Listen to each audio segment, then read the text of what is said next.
What happened when an undercover CEO traded his suit for a housekeeping cart? You're about to find out. Hey there, incredible listeners. You've got a sharp eye for stories that matter. Today's journey dives deep into what happens when leadership steps off the pedestal and walks the halls with the people holding everything together.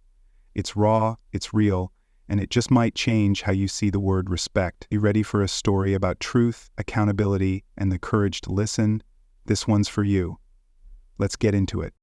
Julian Reyes sat behind his sleek, glass-topped desk in the 14th floor corner office of Haven Stay Motels, overlooking the sun-drenched skyline of Phoenix. At 41, he was the self-made founder of a 6-location motel chain built from humble beginnings.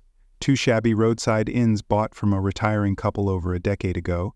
Back then, he handled the bookings himself, washed sheets, even unclogged toilets. His motto was simple: clean rooms, kind people, fair price. But over the past year, something has shifted. Customer satisfaction reports were flagging red across all 6 locations. Reviews called out broken fixtures, unfriendly front desk staff, and rooms that smelled like wet carpets and regret. Julian had brought it up in a quarterly meeting with Tim, his trusted regional manager. Tim had shrugged, saying it was nothing serious, just staffing turnover and a few picky guests. But Julian's gut told him otherwise. He hadn't walked the floors in months, maybe years, relying on reports, charts, and polished presentations. Somewhere along the line, the humanity of the business had gotten lost in the spreadsheets. So, Julian made a decision. He would return to the ground floor, not as a CEO, but as a broke job seeker. No one would know who he was. No fancy entrance, no entourage, no press. Just a new trainee with a second-hand duffel bag, a buzz cut, and the name Manny. He would rotate through all 6 locations, working side by side with his staff, listening, observing, and most importantly, feeling the motel from the inside out. He wanted to know how things had gone so wrong and who had been left to carry the weight of his dream as it crumbled. Julian pulled up to the first Haven Stay location just outside Mesa, a faded 2-story motel tucked between a pawn shop and an abandoned diner. The signage was sun-bleached, and the parking lot had cracks spider-webbing beneath scattered gravel. He stepped out of a beat-up rental car in worn jeans, sneakers with peeling soles, and a thrifted gray hoodie that swallowed his athletic frame. His beard was gone, his hair buzzed down to blend in, and a battered duffel bag completed the look. At the front desk, he introduced himself as Manny, a new hire from a corporate training rotation. The sleepy front desk clerk didn't ask questions, just handed him a key card and told him to report to housekeeping in the morning. That suited Julian just fine. The next day he met Marisol, the housekeeper he was assigned to shadow. Short, sharp-eyed, and all business, Marisol didn't waste time. "You the new guy? Cool. Grab a cart, we've got 6 checkouts and no backup," she barked without looking up from her clipboard. As they moved from room to room, Julian scrubbed bathrooms, replaced linens, and learned the real rhythm of motel labor. Relentless, invisible, and wildly underappreciated. Marisol wasn't unkind, but she was clearly hardened. She moved like someone used to being ignored, her words clipped and her humor dry. "Don't bother trying to get supplies after noon," she muttered. "Laundry is always backed up, and if the vacuum starts sparking, just kick it. Maintenance won't come till Friday." Julian took notes silently, observing how much of the job involved working around broken systems, not within them. He saw her wrestle with stained pillowcases, rusty sink taps, and a broken vent she propped open with a hanger. What shocked him more was how casual it all felt, like dysfunction had become routine. Between rooms, Marisol grumbled, "Management's never around. They just call from their office 2 towns over and ask why we're not smiling more." Julian said nothing, just nodded. By noon, his back arched, his knuckles were raw, and he smelled like bleach. But it wasn't the physical discomfort that gnawed at him. It was the realization that this was the daily life of the people keeping his business afloat, and no one from corporate, himself included, had bothered to see it. Julian was in the cramped laundry room behind the service corridor when he overheard the conversation that truly hit home. He had just finished folding a stack of scratchy towels, the fume of the ancient industrial dryer filling the room, when Ty, the front desk clerk, walked in holding 2 tangled sets of guest keys. Marisol followed, peeling off her gloves with a sigh. Neither noticed Julian behind the shelves. "You see that guy they stuck me with today?" Marisol said, tossing her gloves into a bin. The new one, Manny? Weird dude. Too quiet. Watch everything like he's writing a damn book. Ty laughed. He asked me how often we get inventory checks. I told him we're lucky if we get clean sheets. Marisol rolled her eyes. I swear, management probably thinks this place runs on fairy dust. I've been here 5 years, Ty. You know what my raise was last year? 30 cents. Ty shook his head. I'm just trying to make it to the end of the month without getting evicted. Rent went up again. I was thinking of applying at that gas station down the highway. They're offering 50 cents more, and don't make you clean up after people's cats. The two chuckled bitterly, and Marisol added, If Julian Reyes walked in here right now, I'd hand him my broken vacuum and ask him to fix it himself. Julian stood frozen behind the linen rack, heart heavy. He had expected a few rough comments, but not the rawness of this discontent. These weren't lazy employees. These were people surviving, stretching every dollar, showing up every day in a system that gave them almost nothing back. The worst part was, they weren't wrong. He hadn't stepped foot into a guest room in over a year.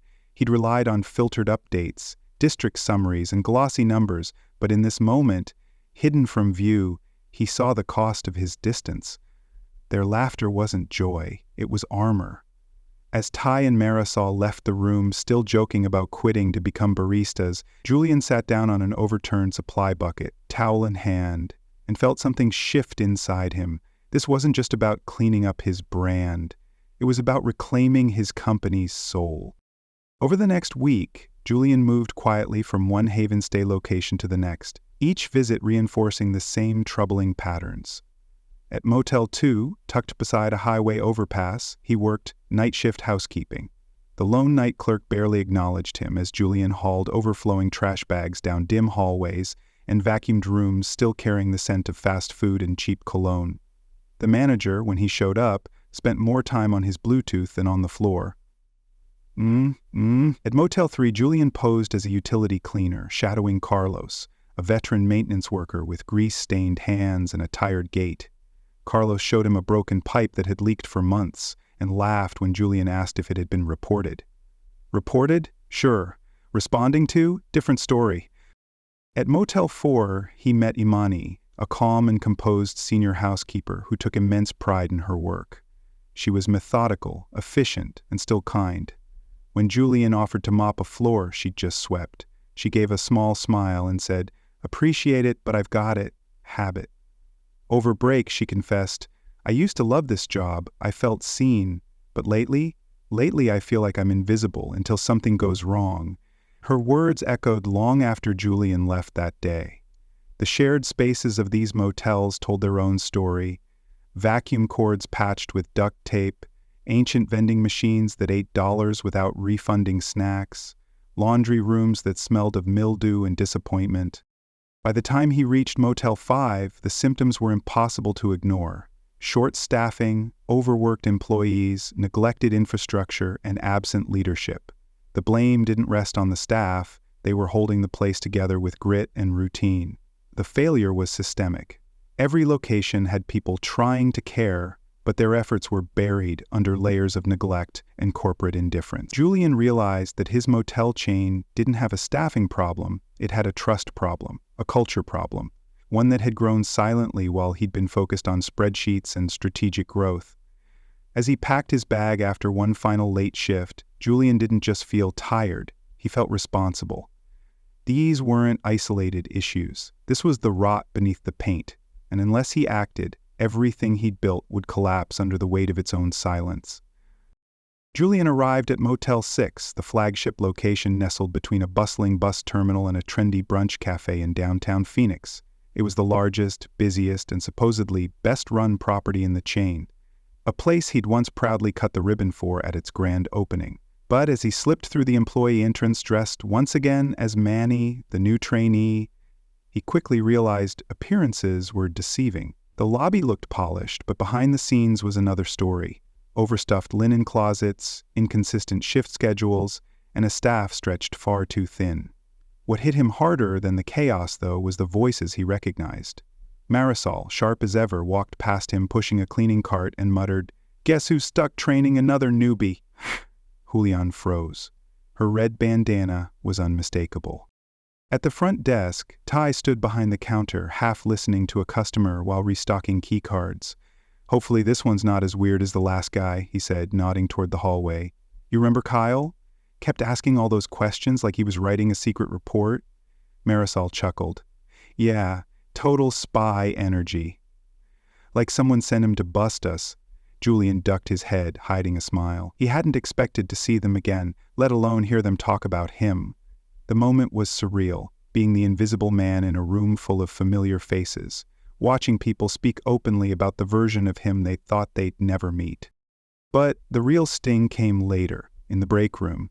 He overheard Marisol and Ty again, laughing while microwaving their lunches.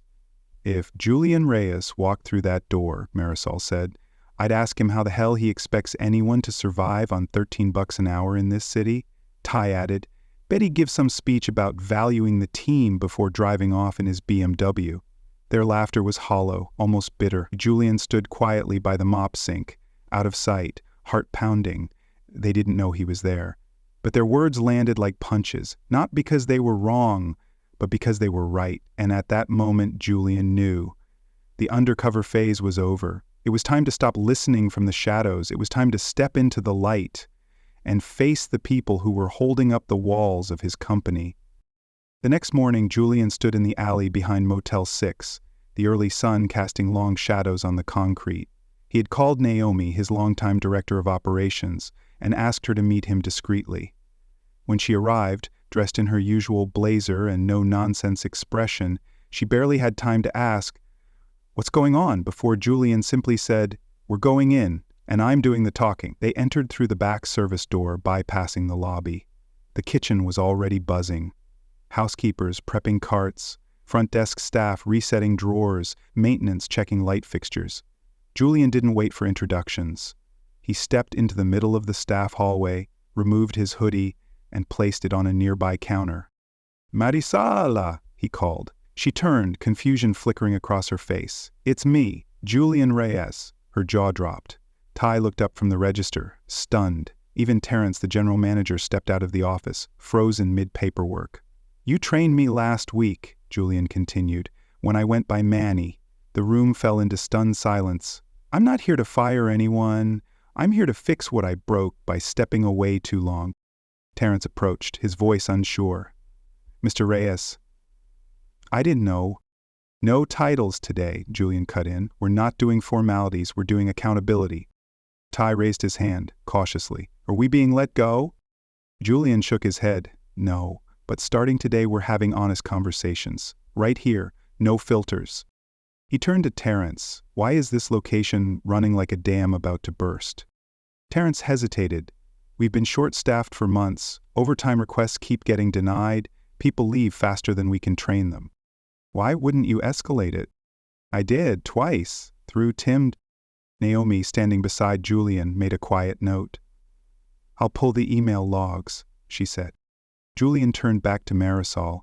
"Why haven't you left?" She crossed her arms. "Because I believed this place could be better. But lately it feels like we're just patching leaks with duct tape." Julian nodded slowly. "All right, I hear you.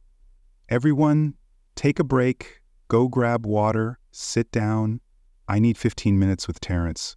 And after that, we're going to talk, really talk, about how to make this right."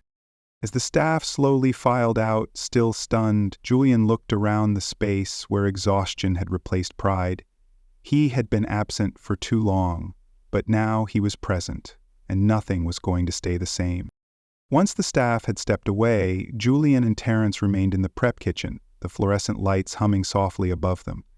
Terrence leaned against the counter, arms folded, the weight of 7 years in the job etched into his posture. "I've been managing this location since it opened," he began, "and I've worked under 3 different regional managers. When the last one left, things got harder. Then Tim came in." Julian stayed silent, letting him speak. "Tim doesn't care about people," Terrence said plainly. "If our labor numbers were too high, he'd cut hours without asking. If we didn't hit guest satisfaction scores, he blamed the team. I sent reports, real ones, not just checklists. Maintenance delays, room turnover times, staff burnout, all ignored." Julian felt his jaw tighten.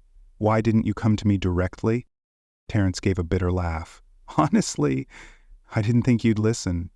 You used to stop by. You'd shake hands, ask questions, and stay for lunch. But once we opened store number 5, you disappeared. After that, it felt like we were just numbers on a spreadsheet to you. Julian looked around the room. It was clean, organized, functional, but there was no energy in it, no pride, just survival. Despite it all, Terrence had held the place together. He hadn't quit, hadn't stopped trying, even when ignored. "I appreciate you being honest," Julian said quietly, "and I'm sorry I stopped showing up. That's on me." Terrence nodded, his expression softening. "I figured you had bigger things to deal with." Julian shook his head. "No, this is the thing. These people, this space, this is the heart of the company, and I forgot that." The noise of returning staff echoed faintly from the hallway, but Julian didn't move. He turned to Naomi, who had remained silent nearby. "I want Tim out. Today. Get HR involved. We'll offer severance, but he's done leading anything." Naomi scribbled into her notebook without question. Julian took one last look around the kitchen, the chipped prep table, the dented staff lockers, the worn-down microwave. "This place still works," he said, "but only because the people inside haven't given up." Terrence gave a small nod. "We've held it together with tape and hope." Julian met his gaze. "Then it's time to stop patching holes and start rebuilding the foundation. Together." After his conversation with Terrence, Julian gathered the entire Motel 6 team in the modest dining area near the lobby. There was no podium, no microphone, just him, standing near the front counter, eyes level with the staff who had been carrying his company on their backs. Naomi stood beside him, silent but supportive. Julian took a breath. "I owe you all an apology," he began. "Not through a memo, not in a staff newsletter, but here, face to face." He looked at Marisol, her arms crossed, watching him cautiously. "You're underpaid. You've stayed loyal when the company didn't return the favor." He turned to Ty. "You've done the job of 2 people, and no one even asked how you're holding up." Then to the rest of the team, "You've cleaned rooms, comforted guests, fixed broken heaters, and held this place together with grit and duct tape, and that's not okay." There was silence, heavy and unsure. Some looked down. Others looked at him like they didn't know if they could believe what they were hearing. Julian continued. "Starting today, there are no more silent escalations. If your manager doesn't listen, you call Naomi. If Naomi doesn't respond, you call me. I'm putting my number on every break room wall in every location." Heads began to lift. Eyes began to lock onto him. He took a step forward. "Tim is no longer with the company. Naomi will personally audit every location, and beginning this month, pay rates are increasing, not by a quarter, but by enough to matter, enough to make you think twice before walking out the door." A ripple moved through the room. Someone exhaled. A few exchanged glances. "But I know money alone isn't enough," Julian added. "So we're restructuring management. If you speak up, you're protected. Period. And if anyone retaliates, they're gone. No second chances." Finally, Marisol spoke. "You really listened?" Julian met her gaze. "I had to. Because when I was wiping trays in the back and heard my own name treated like a joke, it hit me. I built this place to be different. And somewhere along the way, I let it drift. That ends today." And for the first time in days, the silence in the room didn't feel strained. It felt like something was beginning. Julian knew that a one-time speech wasn't enough. Real change would only take root if the people closest to the problems were given a real seat at the table. Within days, he created a staff advisory group made up of frontline employees, not managers. He personally invited Imani, the meticulous housekeeper from Motel 4, Ty and Marisol from Motel 6, and Carlos, the longtime maintenance worker from Motel 3. Each of them had proven one thing in common. They cared, even when the system didn't. Their mission was clear: meet with Julian and Naomi twice a month on paid time to speak freely about what was and wasn't working. No scripts, no filters, just the truth.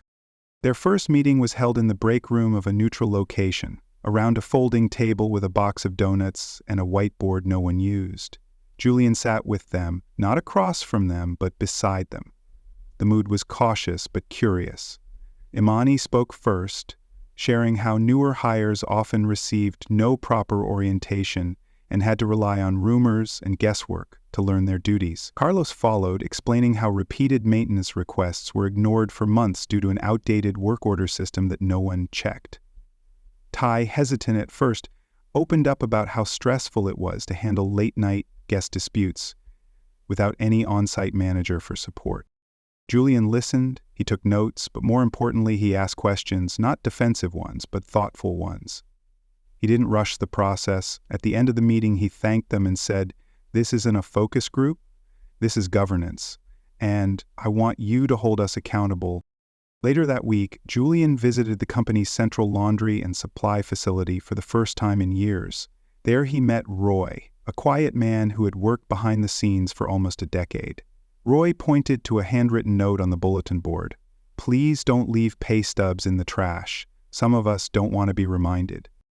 It was a gut punch. These weren't just neglected workers, they were forgotten. And Julian vowed to change that too. Because the soul of Havenstay didn't live in reports or revenue graphs. It lived in the voices that had gone unheard for far too long. Julian didn't call a press conference. There were no social media announcements, no glossy flyers about a new era at Havenstay.